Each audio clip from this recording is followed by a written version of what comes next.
کسی گاؤں کے سردار کا انتقال ہو گیا۔ گاؤں والوں کے درمیان بحث شروع ہو گئی کہ نیا سردار کس کو بنایا جائے۔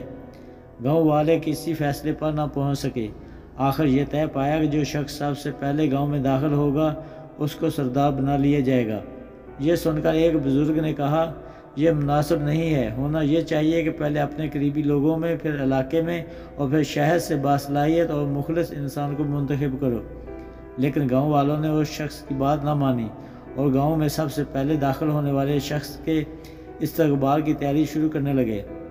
گاؤں والوں نے اپنی روایت کے مطابق کھجور کی شاخیں اٹھا کر اور راہوں میں دریاں بچھا کر آنے والے کا انتظار کرنے لگے۔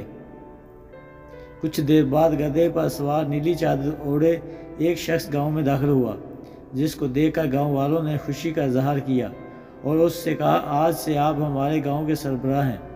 ان کی بات سن کر گدھے پر سوار شخص نے کہا، میں کیسے تمہاری بات مان لوں کہ میں تمہارا سردار ہوں اور تم میرا ہر حکم مانو گے؟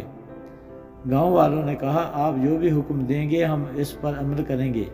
گدھے پر سوار شخص نے کہا، میں تم کو آزمانے کے لیے حکم دیتا ہوں کہ تم لوگوں کے پاس جو بھی سونا چاندی مال زر ہے میرے حضور پیش کرو۔